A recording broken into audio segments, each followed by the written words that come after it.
Eleições 2018, escolherá tu e confirme. Aqui o nosso espaço é democrático para ouvir propostas e ideias dos principais candidatos aos cargos eletivos em 2018. Hoje, na nossa sabatina, vamos conversar com o candidato ao Senado pelo Partido da Causa Operária, Adroaldo Oliveira dos Santos. Seja bem-vindo, senhor Adroaldo. Tudo bem?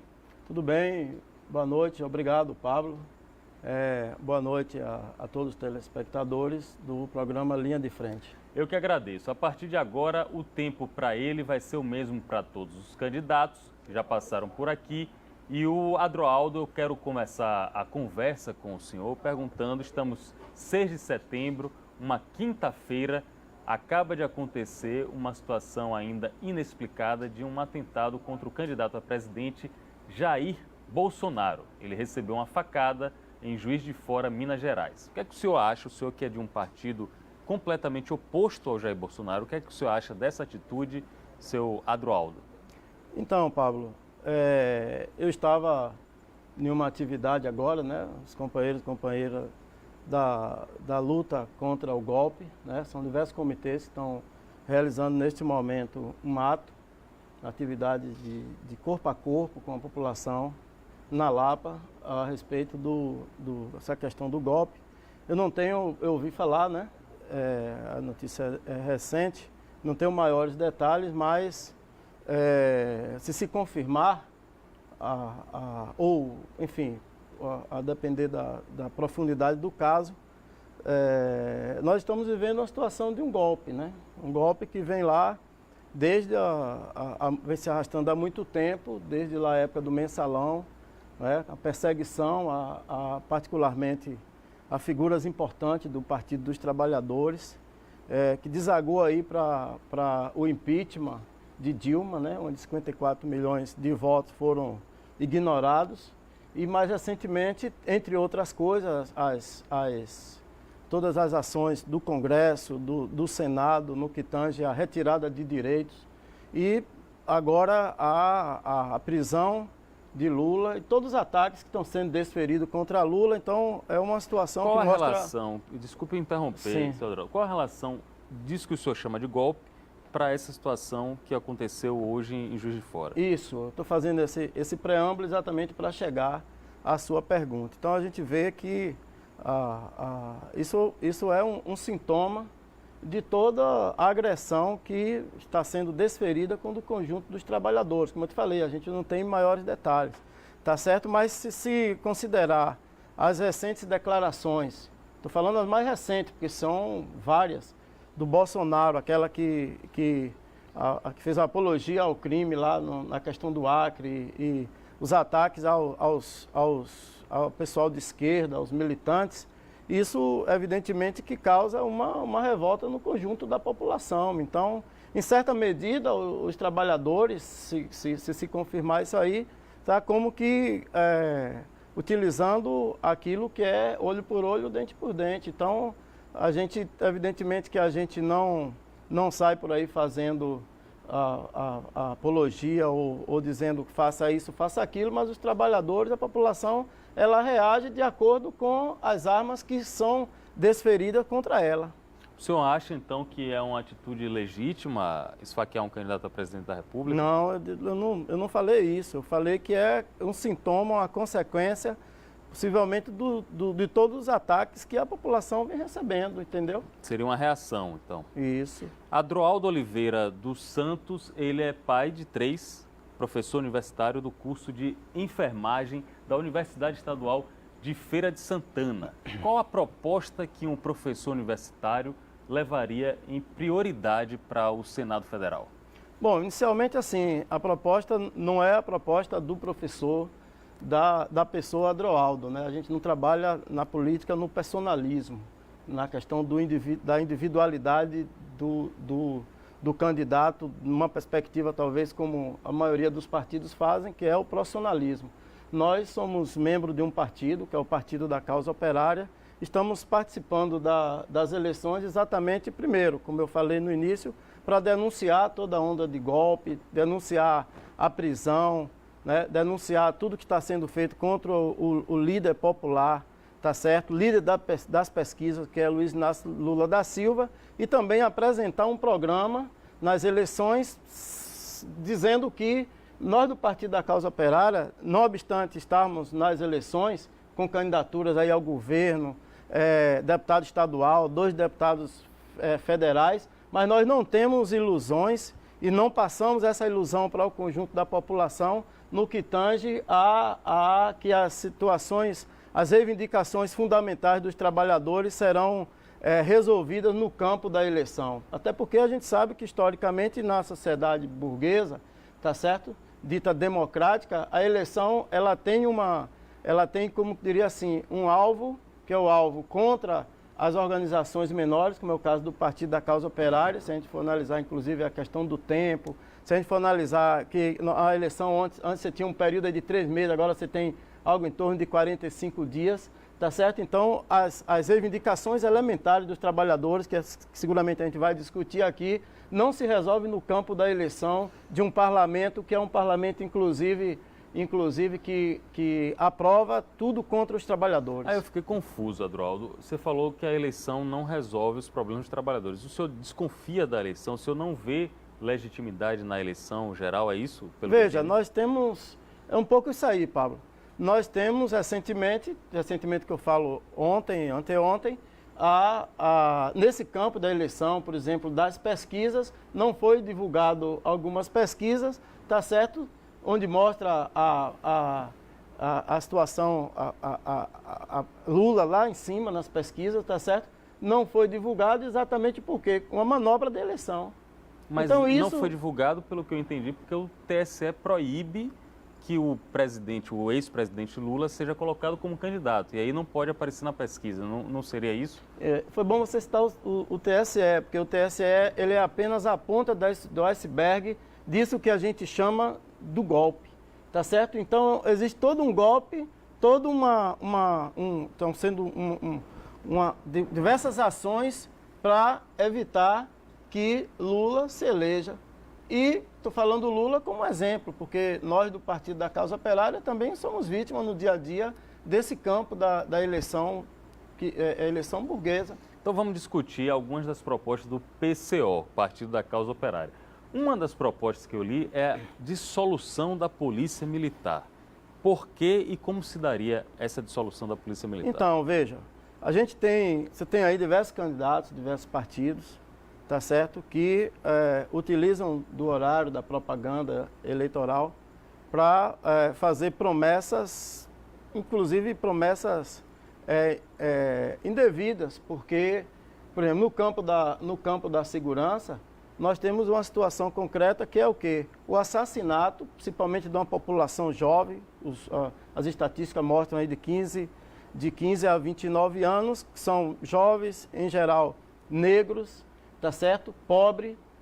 E essa violência, ela não se dá apenas no campo que se coloca muito, que é a questão das drogas, mas não. O próprio aparato do Estado, que é a Polícia Militar, ela se encarrega de fazer isso. Por isso que nós do Partido da Causa Operária defendemos a dissolução da Polícia Militar, formação de polícias comunitárias, municipais, controlada pelos trabalhadores, tá certo? Porque quando acontecer casos, e acontece frequentemente, acontece no dia a dia, de que a população pobre ela é massacrada pelo órgão de repressão do Estado, que é a Polícia Militar, essa polícia sendo controlada pelos trabalhadores, os trabalhadores eles vão ter a prerrogativa, inclusive, de tomar ações contra essa repressão, no caso da Polícia Militar. Eu imagino que no plano de vocês, na proposta de vocês, deve ter de onde vem a verba para abastecer, para sustentar a Polícia Comunitária. Seria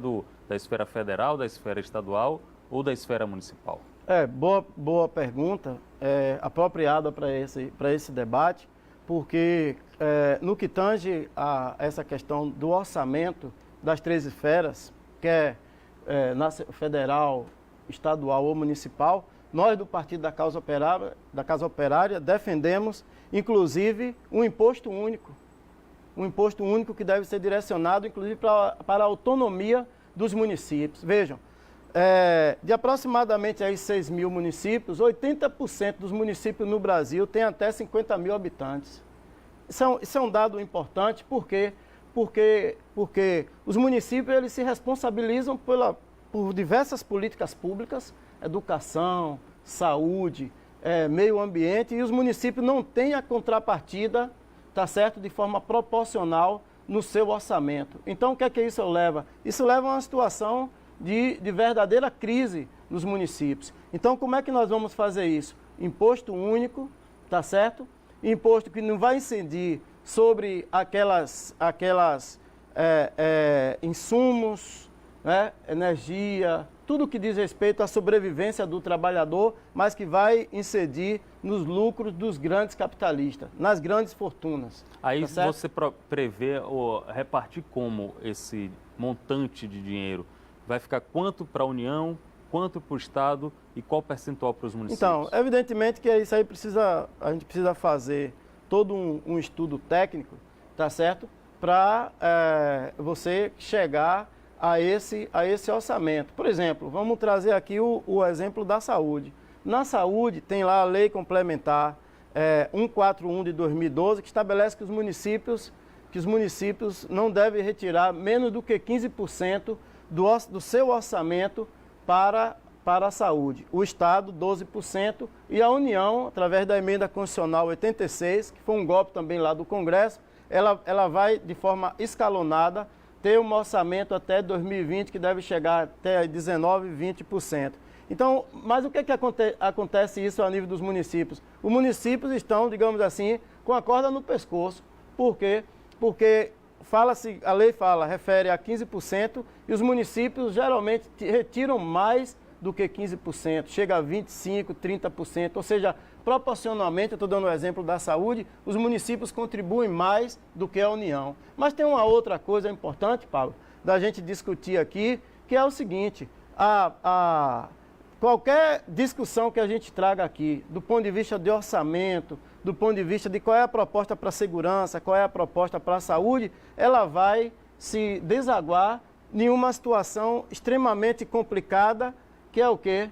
Que os golpistas fizeram recentemente, que foi, por exemplo, a emenda constitucional, a PEC 95. Que então, prevê o que a PEC? A PEC 95, ela limita os investimentos em diversas políticas públicas. É o teto. É o teto, tá certo? Então, é um teto, mas na verdade não se constitui um teto, se constitui um limite muito grande, muito profundo em políticas públicas. Por exemplo, se a gente for abrir uma janela aí para discutir o que aconteceu com o museu lá no Rio, Museu Nacional do Rio de Janeiro, ali é uma situação contundente, é um sintoma da PEC 95. Por que você acha?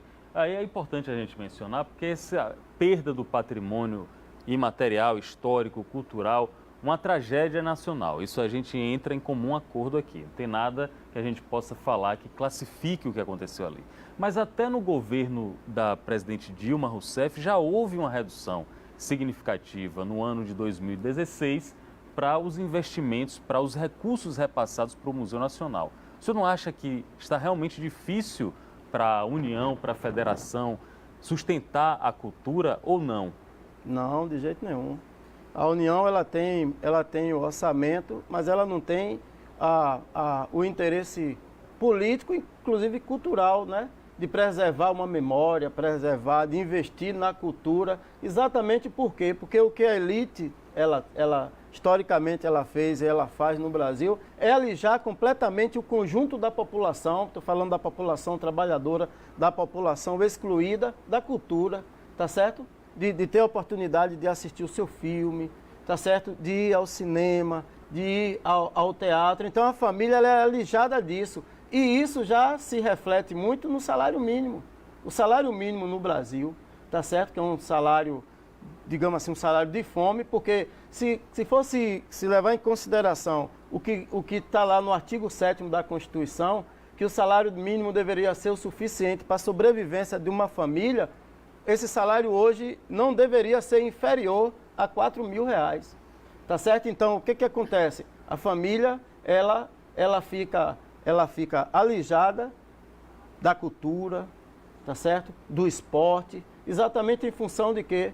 Em função do salário, de uma série de questões de ordem, de questões sociais, de desemprego e tal, e também a questão da cultura. Os técnicos do Ministério da Fazenda, eu estou conversando com um candidato ao Senado pelo Partido da Causa Operária.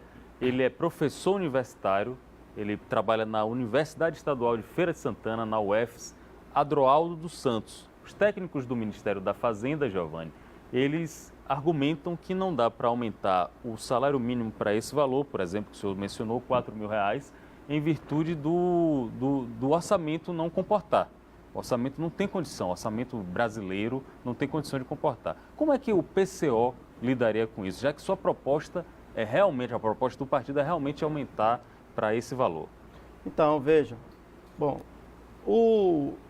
esse argumento de que o salário mínimo, de que o setor público não sobreviveria, não suportaria, que o setor privado não suportaria. Inclusive tem um argumento muito vigente, que é de que os empresários, os empregadores, eles poderiam falir, poderiam morrer. Mas isso já acontece com os trabalhadores, tá certo? O trabalhador, para sobreviver com salário mínimo de 924, né, 900 e poucos reais, estabelece exatamente uma situação de que o trabalhador, a luta pela sobrevivência leva o trabalhador a ficar distante de tudo isso que a gente colocou aqui das políticas públicas, tá certo? Então, veja só, se a gente for analisar aqui, qual é o período em que a economia ela está mais aquecida, não é no final do ano? Com o 13º, né? Com o 13º. E outra coisa, se a gente for analisar aqui, eu falei aqui dos municípios no país, tá certo? Os municípios, praticamente todos os municípios no Brasil, eles sobrevivem inclusive com o salário do aposentado. Tem muita ajuda do aposentado, do pensionista, de todo mundo. Exatamente. Agora uma pergunta para você. Você falou de salário e é importante a gente falar com quem defende a causa dos operários. 13 milhões de desempregados, 1.300.000 desempregados na Bahia, 13 milhões no Brasil, e na Salvador e região metropolitana, 513 mil desempregados. Como é que o PCO, já que você não fala de forma personalista, como é que o PCO propõe resolver esse problema? Então, nós temos uma situação que esses 13 milhões, na verdade, esse dado, ele é um dado bem maior, né? É maior do que 13? Maior. Vocês têm alguns estudos mostram que ele se apresenta em torno de 20%. Você tem uma população empregada em torno de 90 milhões, né? De 90 milhões, tá certo? E esse dado ele muda muito de região para região. Por exemplo, a Salvador, né, é uma das maiores em termos de desemprego. A Bahia também figura com situações importantes de desemprego. Mas a nível das propostas do Partido da Causa Operária, a gente vai trabalhar com a questão, por exemplo, a redução da jornada de trabalho. Isso aumentaria a quantidade de trabalhadores? Aumentaria a quantidade de trabalhadores, tá certo? Foi medida utilizada historicamente por diversos países, exatamente para você abrir vaga para outros trabalhadores, tá certo? Outra coisa que é fundamental é a construção de obras públicas, tá certo? Agora, se a gente não resolver o problema que diz respeito às reformas que estão sendo impulsionadas pelos golpistas, né, que vem lá de países imperialistas como Estados Unidos, como Inglaterra, Alemanha e outros países, a gente não vai resolver essa situação. E aí tem uma situação que é muito, muito importante ao a gente falar da questão do desemprego, além da questão da jornada de trabalho, investir em obras públicas, etc., é exatamente a questão, por exemplo, de não pagamento da dívida, por exemplo, da dívida que os municípios têm com o Estado e União, tá certo? Nós temos outras medidas que são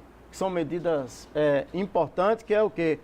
Desculpe ser um calote, isso aí pode criar um problema, né? Porque decretar um não pagamento de dívida pode gerar uma dificuldade, inclusive, de contrair empréstimos que sustenta muitos estados aqui da federação. Primeiro assim, os trabalhadores eles não têm esse ônus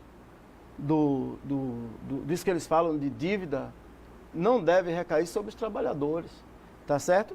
Essa dívida, que inclusive essa dívida vem lá do regime militar, essa dívida não deve, esse encargo da dívida não deve cair sobre os trabalhadores. Então, observe, quem fala que é calote são exatamente os grandes grupos estrangeiros, Banco Mundial, FMI, eles utilizam esse discurso do calote. Para a gente, não. Para a gente, uma das primeiras medidas era exatamente suspender essa dívida, tá certo? Porque as consequências dessa dívida para o conjunto da população, para as políticas públicas, é muito grande. Agora vamos falar então de uma dívida interna, de uma dívida que o trabalhador conhece muito bem.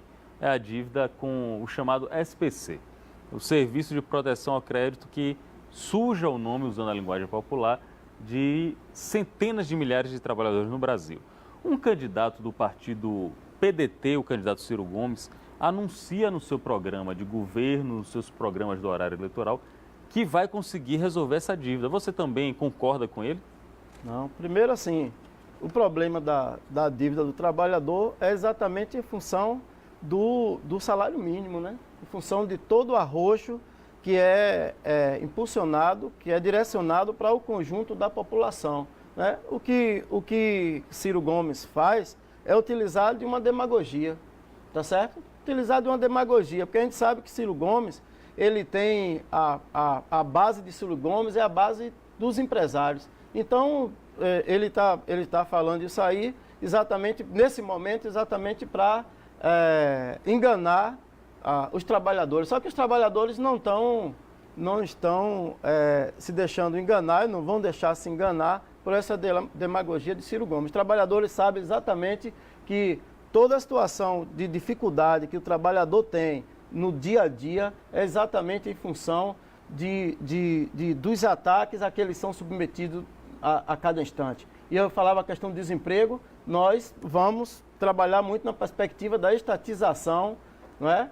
Daquilo que era público, e desde lá, principalmente na época de Fernando Henrique, ele passou para a iniciativa privada, reestatizar muitos órgãos, e aí a gente vai, uma coisa que precisa ser discutida, e aí dizer para o trabalhador de que é preciso ir de encontro ao golpe, e para ir de encontro ao golpe é preciso ir para as ruas, exatamente para acabar com medidas tipo a terceirização. O senhor, por exemplo, chegou aqui na empresa, no estúdio, estava na rua fazendo uma ação de panfletagem na Lapa, não foi isso? Estava tentando convencer alguns eleitores na estação da Lapa aqui em Salvador.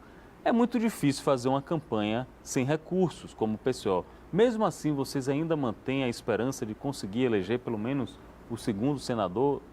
Não, veja só, nós participamos da eleição, como referi no início, exatamente para chamar os trabalhadores à luta, chamar os trabalhadores à mobilização.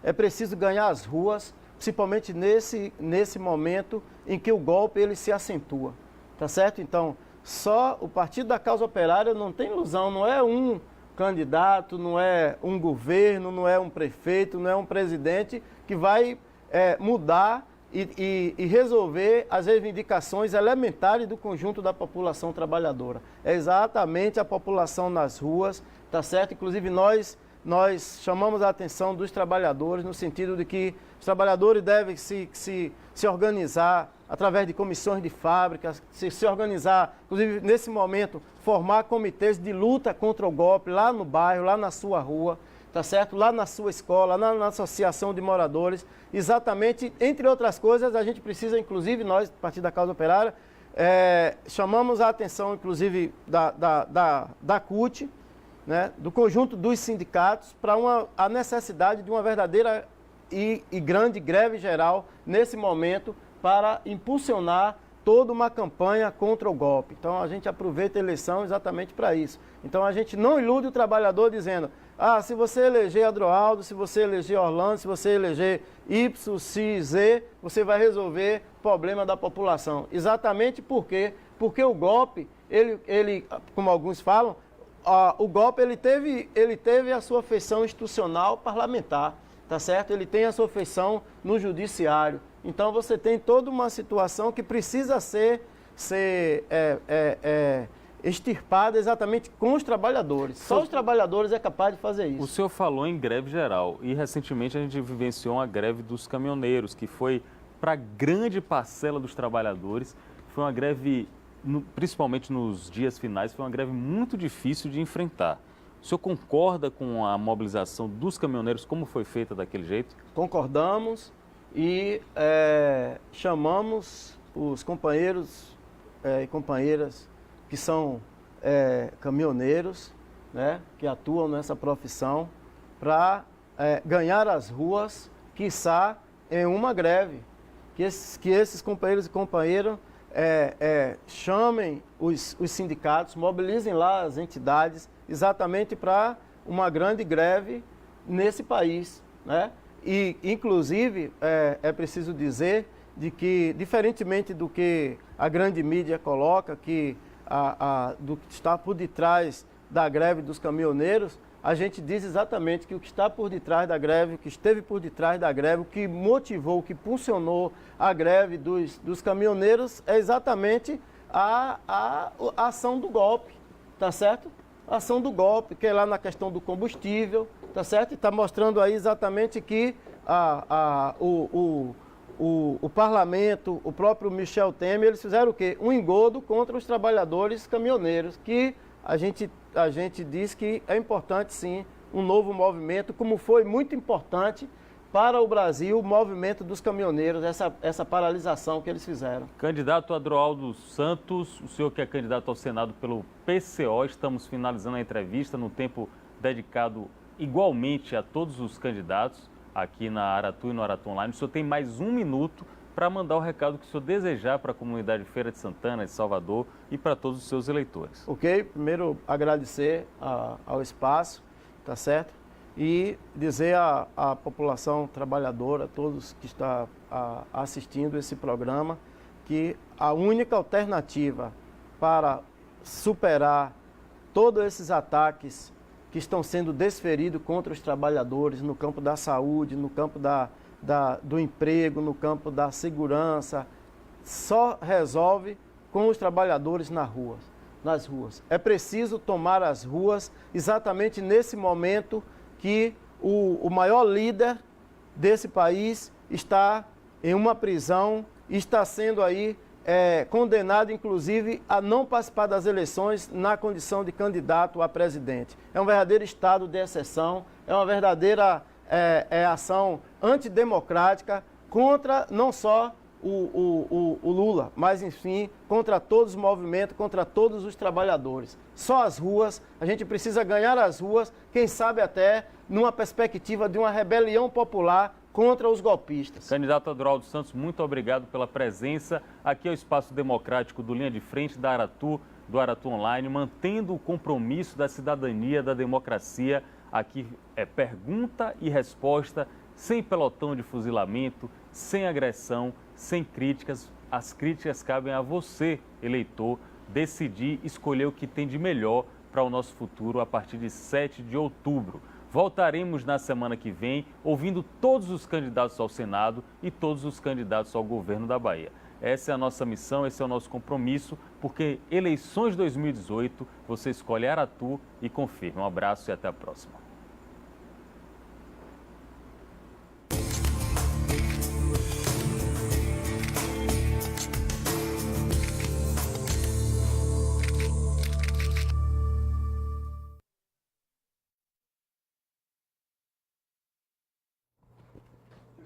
E aí, meu amor?